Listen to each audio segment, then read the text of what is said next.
Hello, welcome to the Sustainability Strategy Summit. I'm your host, Jessie, and today's interview is with Michelle Miller, Chief Sustainability Officer at Appian and co-chair for Wisconsin Women in Sustainability. Welcome, Michelle.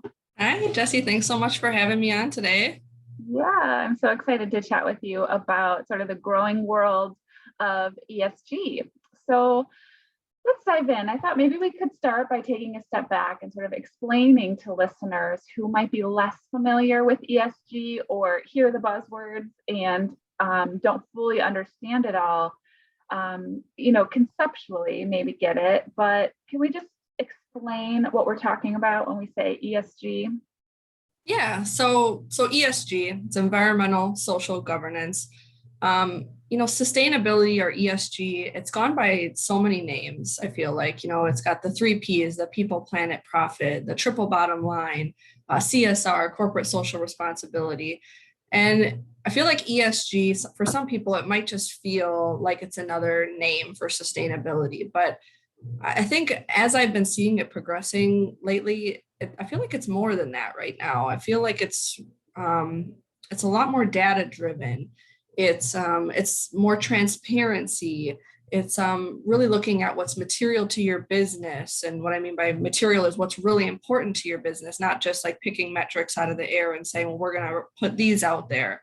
So I feel like it's a little bit different. Sustainability might just been like, oh, let's do the right thing as a company. And I feel like ESG is really looking at your risks and what your investors and stakeholders want to see for your business, and really focusing on that as you're driving change forward in your business. So for me, that's how I've kind of seen the difference in what ESG has meant for Appian and myself and what I've seen.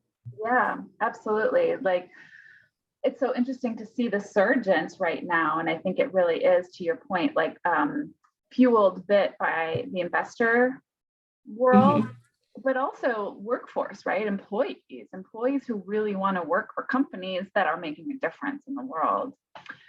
So how has this upward trend really affected Appian? It's actually been very timely with our journey right now. So we've had stepwise growth and sustainability over time. We've kind of been doing the right thing for a long time. We've had, internal metrics gathering for a long time. But I feel like this, all of a sudden, like you said, the surgence of ESG and this outward, reporting and, sharing your journey and having it be things that you want to tell about your company to prospective employees or to investors or whoever, it was right in line with what we were planning to do next. So it was very timely for Appian in our journey. It's the collaboration on the ESG reporting landscapes has been something that, because Appian is not a publicly traded, we haven't been following it too much just because we're not held to it, but we want to keep in mind what's going on with it and try to follow that frameworks and things that are going on as best as we can. So we've been trying to follow it as much as we can and stay in tune with those requirements and things that might be coming. So I have heard that some of it might be applied to private companies. So, but it's been exciting for Appian to be able to move along with it and not feel like we're trailing behind or falling behind it. That it was kind of, we were able to move along with it. Yeah, I think it's great. I mean, I think it's unique talking to you as a privately held company, because sometimes businesses might think that, oh, that's a publicly traded thing, or, that's for bigger companies.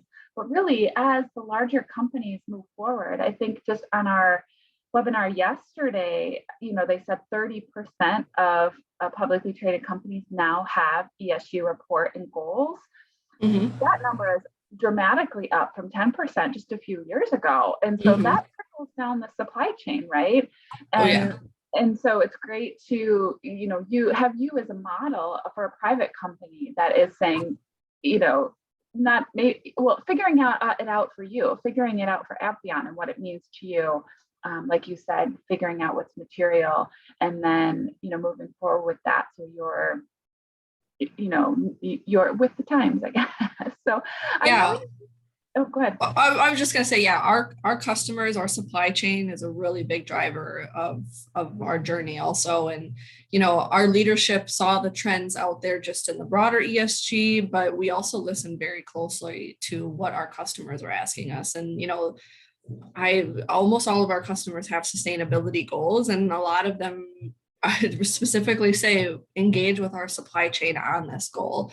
So, when we're looking at our ESG report or as we're developing goals this year, we're specifically looking at, well, what are our customers asking of us? Because they're holding us accountable to certain things, and we should be setting internal goals that match that. So that's very true that, even if you're not, publicly traded, sometimes you have to still act like that because your customers are, and they have certain standards. So. Exactly. Yeah, great point. So I know Appian just recently released your first sustainability report. Mm-hmm. So from your perspective, what does it mean to draft, I know you sort of looked at it both through the lens of ESG and sustainability. And so what was that process like for you, and what were your major themes in your report? Yeah, so our decision to release the ESG report, like I said, it started with our leadership at the board level. They saw the trends and they saw that, hey, we're ready to take that leap and send our story out into the world. We've been doing things for a long time, so we just wanted to gather up our metrics and our story and get them together and put them out so that our stakeholders could see them, all in one location. Because we maybe put out bits here and there, but it was never all in one nice place for people to take a look at. So, so like I said, it started with, we want to have this document, and then it was, well, we want to have it right now. So it was a very quick timeline for us. That was in March, I believe they asked for it. And within 2 months, we had a sustainability report. And luckily, we've been preparing for the moment a long time. Like I said, we've been collecting key performance indicators since 2005. We had them all in a central location that I had access to. So it wasn't like I was trying to go out there and say, hey, what's the metric on this, or what's the data here? It's like I had it all at my fingertips, and I could just, slice and dice the data and try to get like, what's the best way our customers or our stakeholders, employees, investors, whatever, want to see it. So that was kind of fun trying to look at stuff like that.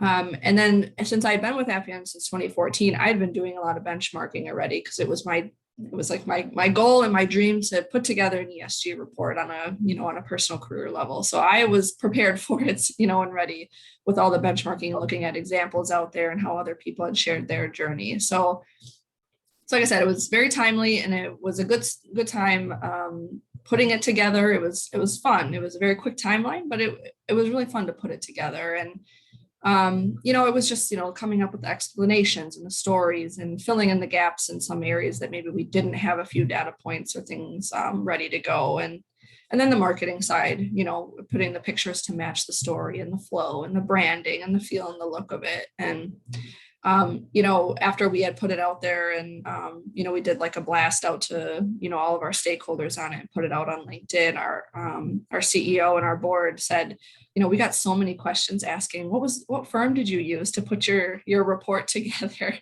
And it's funny, our CEO, George, always says, well, it's M&A. And they're always like, well, who's that? And it's like Michelle and Ashley. And Ashley is our marketing manager. So myself and Ashley, because it really was, in under 2 months, we put it together. Our ESG subcommittee was there to help, look through it and review it and provide feedback and input on some sections and kind of the layout of it. But, it was really fun for Ashley and I to work on that together as a team. And well, just real quick, let me pause and just give you credit for that. I mean, that's a huge task and a huge undertaking. And I just want to say also to listeners, this is such a good example, Michelle, of you not giving up, right? You just knowing that this day was going to come and being prepared for it, right? I hear so many sustainability professionals get really frustrated by, projects not moving forward fast enough or not necessarily getting the buy-in. And I think you just have such a great story of an example of how you worked all the angles.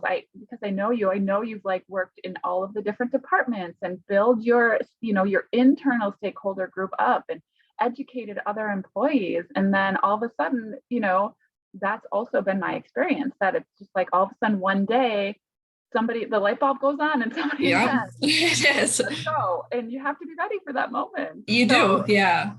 So congratulations. Yes. Thank you. Yeah.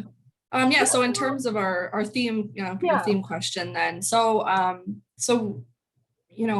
what we kind of broke it down to was the traditional like environmental, social, and then the governance was a key piece. And that was really sometimes what I feel like it was missing with sustainability is maybe it didn't always look at the governance and ethics side. So I feel like the G and the ESG was really prominent in our report. And then always the product side. So that's one that is still missing from the ESG and sometimes from sustainability. But I have a colleague and dear friend who's in product stewardship, and she always calls it the fourth P. So the people, planet, profit, product. So we made sure that, Affion, one of our biggest, material things within our company is driving innovative and sustainable solutions and technology forward. That's our company is coming up with those solutions. So we really wanted to have that be a piece of our report. So environmental, we called our planet, and it really was the normal energy, water, waste, material sourcing, things like that. And then our social was, workforce, health and safety, our community outreach. And then our governance focused on our ethics and compliance. It looked at our board procedures and our format there and our audit committees and kind of explained a little bit there.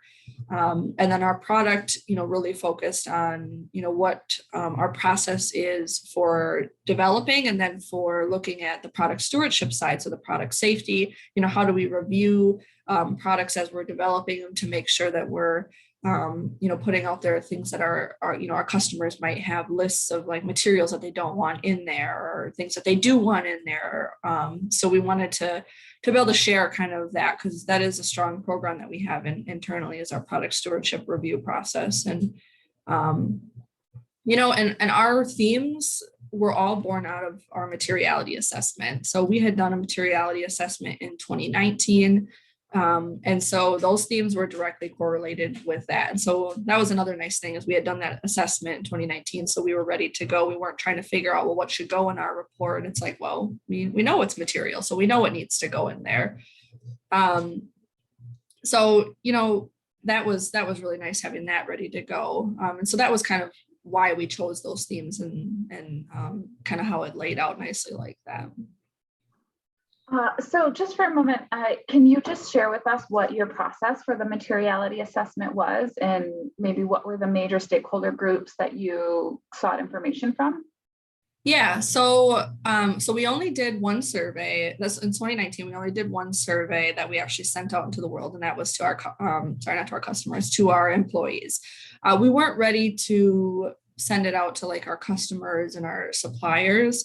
So instead, what we did to gather information on those was we just looked at things like, well, what's in their sustainability report? What does their materiality assessment say?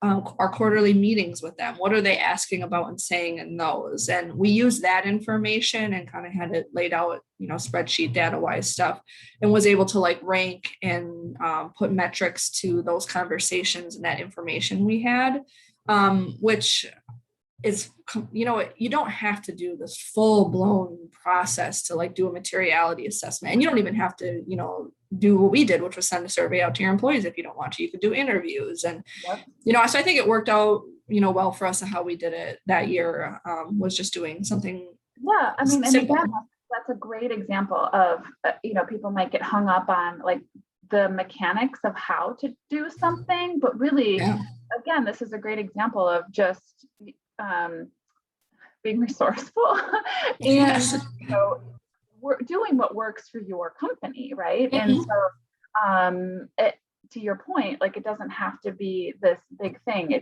It can really just be what makes sense at the time for you, and then you can build from there, right? It's all about improving. Mm-hmm. Yeah. And then great, so thank you for that. Mhm. So is there any particular examples of, a really unique project or story you got to share in your report that you want to share with us?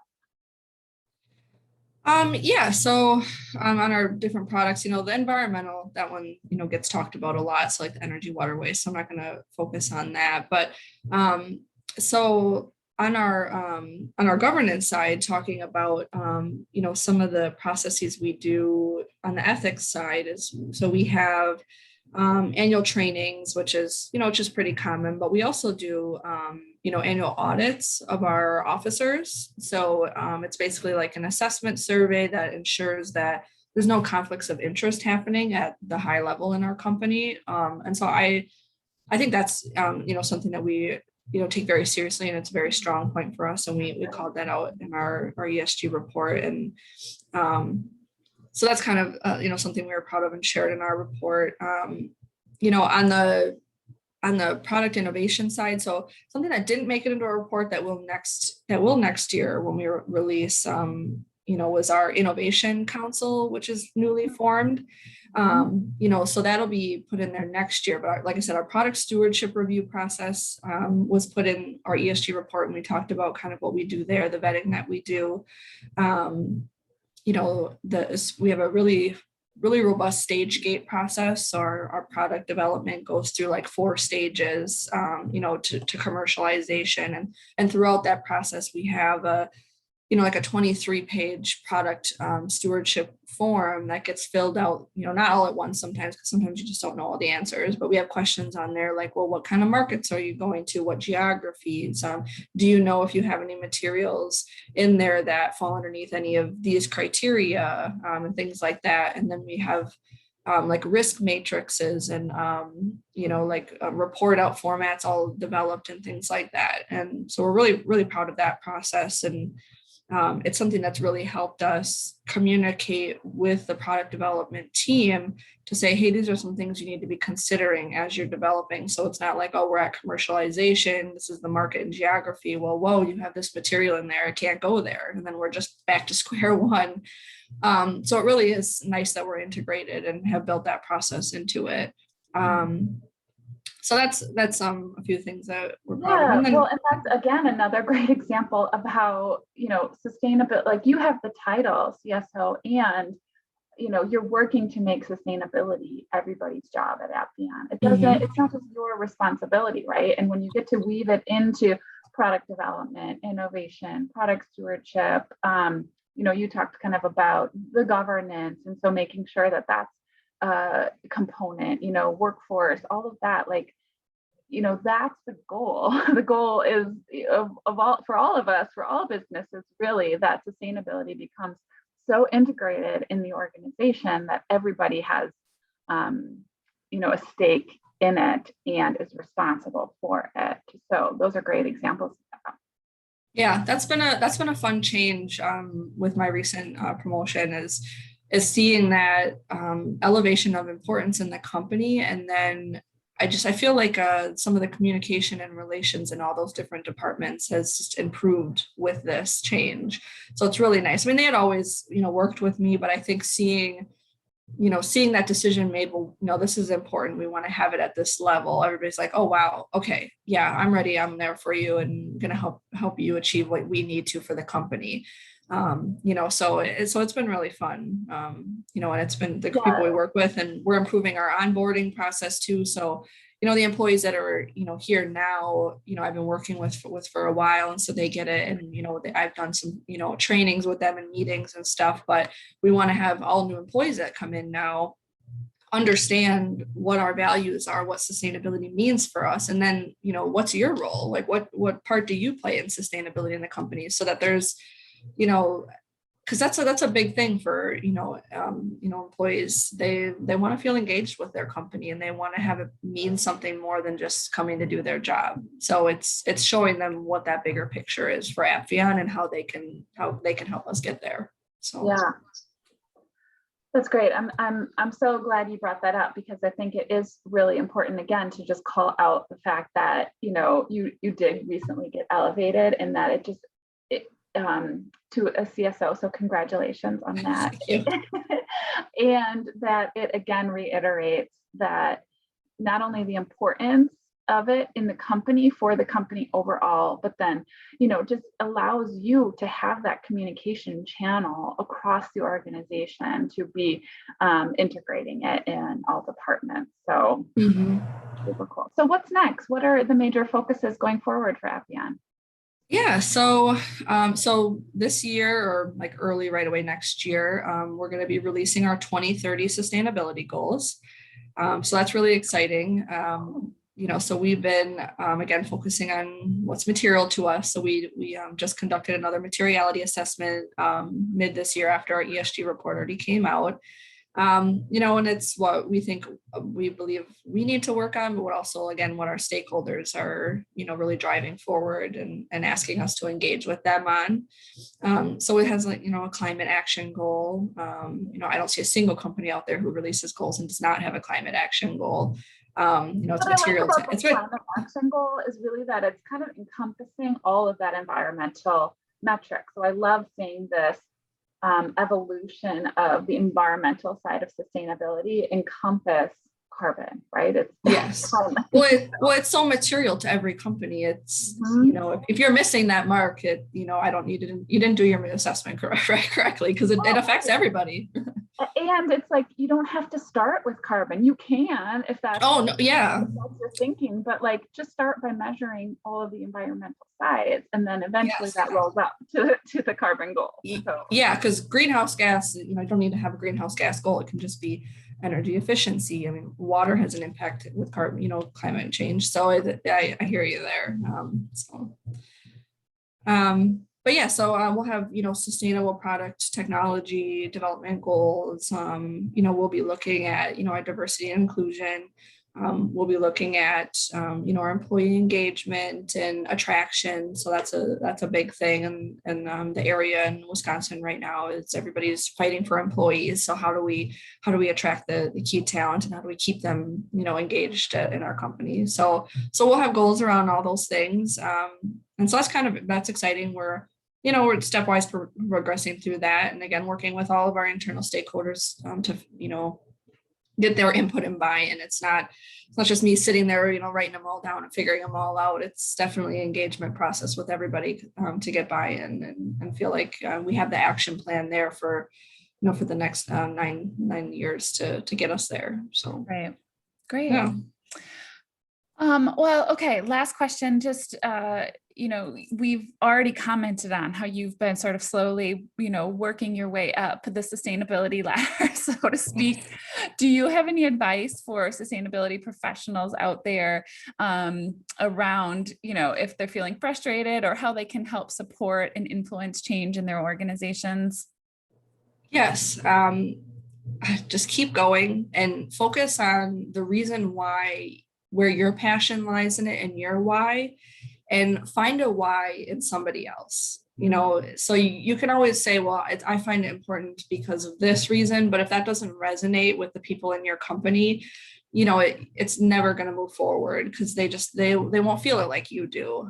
So you have to really focus on finding the other whys within your business and have that be the drive change. But don't give up. It is very hard sometimes to kind of feel like you're making momentum, but it'll get there. Something will click, and somebody, a mentor that you've worked with, or somebody higher up, or somebody you did work with, will get moved up, and they'll help you drive the change also.